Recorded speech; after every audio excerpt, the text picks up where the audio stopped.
के विकास को और अधिक गति देने के लिए देश के प्रबुद्ध वर्ग, राजनेता, समाज के प्रत्येक वर्ग के लोग पार्टी की सदस्यता ग्रहण कर रहे हैं। इसी क्रम में आज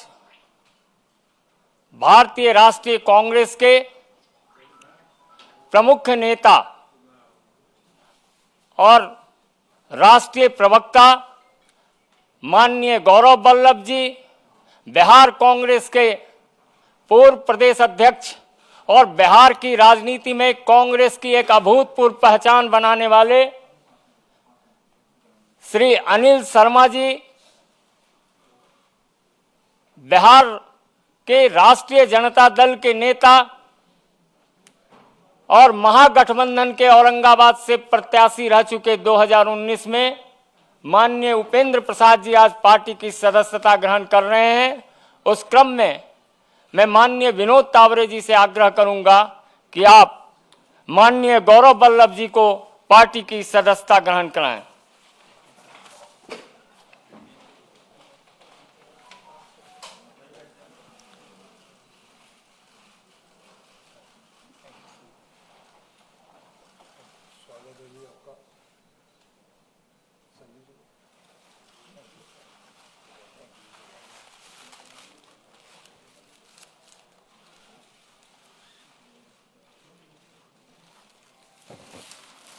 मेरा आग्रह होगा बिहार कांग्रेस के पूर्व अध्यक्ष और छात्र नेता के रूप में अपनी अलग पहचान रखने वाले माननीय अनिल शर्मा जी को पार्टी की सदस्यता ग्रहण कराएं।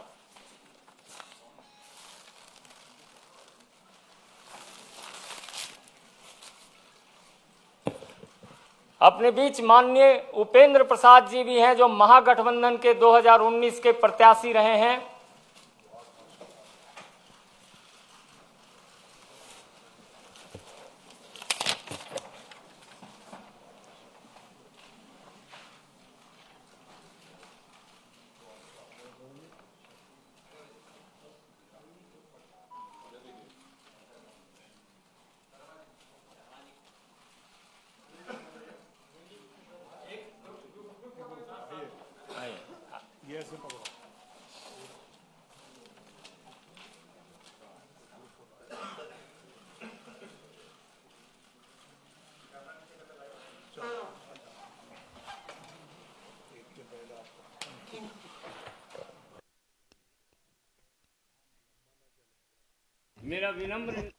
मेरा विनम्र निवेदन है माननीय विनोद तावरे जी से कि आपको संबोधित करें और अपने नए साथियों का अभिवादन करें। माननीय विनोद तावरे जी।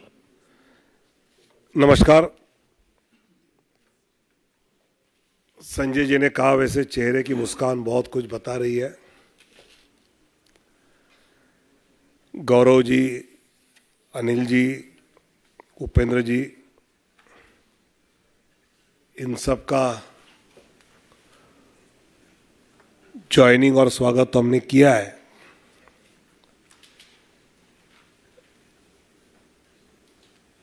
कल जैसे मैंने 3 सवाल पूछे, आज भी मैं पूछना चाहता हूं कि एक तरफ आदरणीय प्रधानमंत्री नरेंद्र मोदी जी नारी शक्ति का सम्मान करते हुए दिख रहे हैं। कोई बुजुर्ग महिला किसी कार्यक्रम में मंच पे आई तो चरण छूते हुए हमने प्रधानमंत्री जी को देखा है, लेकिन कांग्रेस में महिलाओं के प्रति क्या रवैया है समझ में ही नहीं आ रहा है। कभी उनकी प्रवक्ता कुछ बोलती है, कल सुरजेवाला जी ने जो वक्तव्य किया है, एक बार कांग्रेस अपनी भूमिका साफ करे कि क्या महिलाओं का अपमान करना, महिलाओं का अपमानित जीवन जीने के लिए मजबूर करना यही हालात बदलेगा क्या?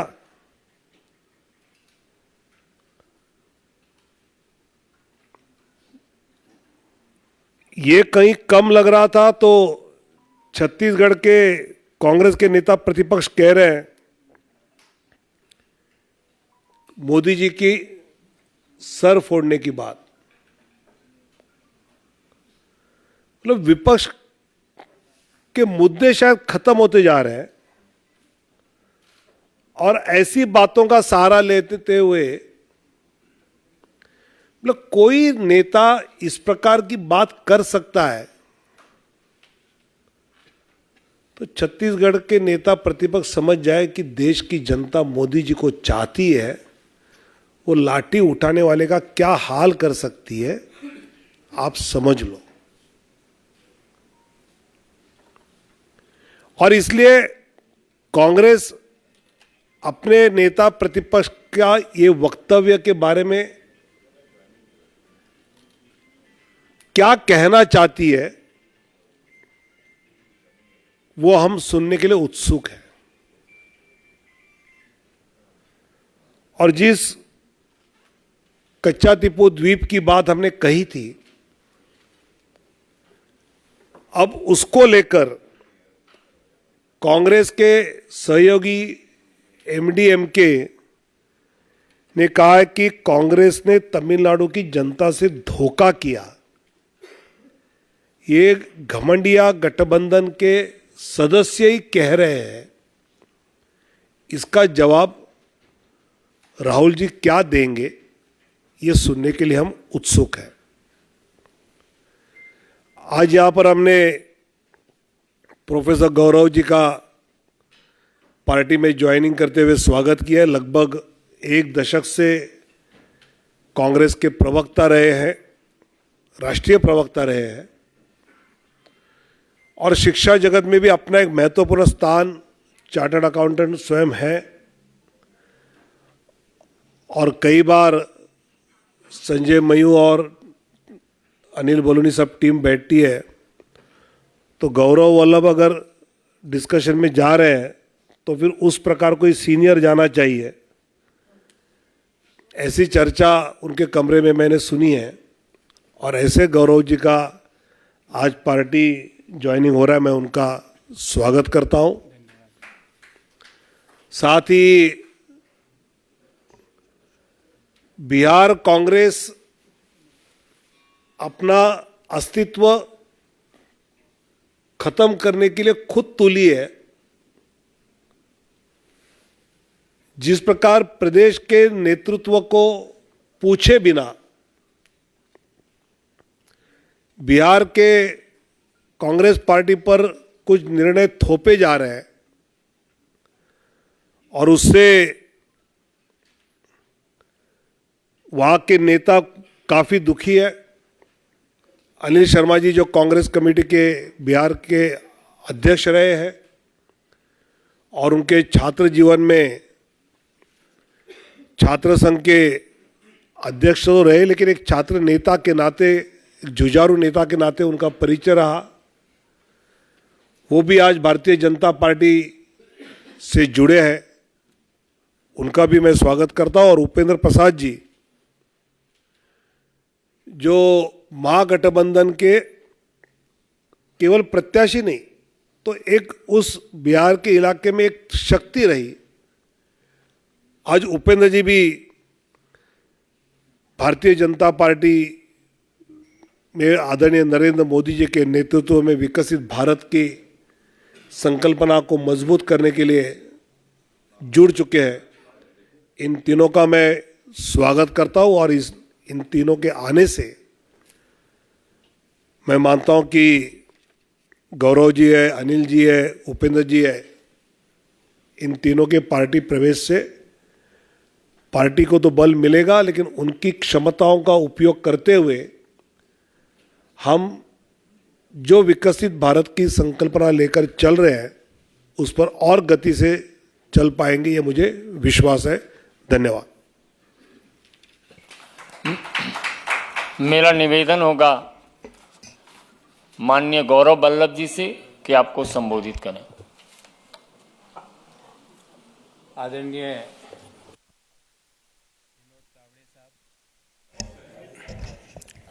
आदरणीय विनोद तावड़े साहब, संजय मयूख जी, मंच पर मेरे साथ विराजे हुए अनिल जी, उपेंद्र जी और आप सभी पत्रकार साथियों को मेरा सादर नमस्कार और प्रणाम। मैंने एक पत्र भी सुबह सोशल मीडिया के विभिन्न प्लेटफॉर्म पर डाला, आप लोगों ने ज़रूर देखा होगा। और उस पत्र में मैंने अपने दिल की सारी व्यथाएं, इश्यूज़ जो मैं समय समय पर कांग्रेस पार्टी की लीडरशिप को अवगत भी कराता था, वो मैंने सारे उसमें लिख दिए। उसके अलावा मुझे कुछ नहीं कहना। मेरा दृष्टिकोण शुरू से ये रहा है कि भगवान श्री राम का मंदिर बने, न्योता मिले और हम न्योते को कांग्रेस पार्टी लिख के भेजे कि हम नहीं जाएंगे, मैं इसे स्वीकार नहीं कर सकता। देश में मैं अर्थशास्त्र का विद्यार्थी हूँ, बड़े समय तक अर्थशास्त्र और वित्त देश के प्रतिष्ठित संस्थाओं में पढ़ाया भी है मैंने।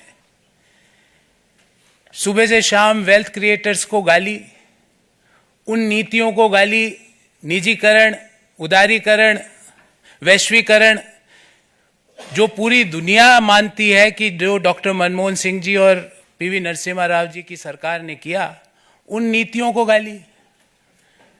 कोई बिजनेस करे उसको गाली, कोई विनिवेश में पार्टिसिपेट करे उसको गाली, एयर इंडिया कोई कंपनी खरीदे तो वो गलत। तो मुझे लगता है कि कहीं ना कहीं जो नीतियां हैं और जो इश्यूज हैं उसको कांग्रेस पार्टी टैकल करने में कहीं ना कहीं बड़े गैप उसके अंदर आ रहे हैं। और मैंने अपनी चिट्ठी में भी यही लिखा है।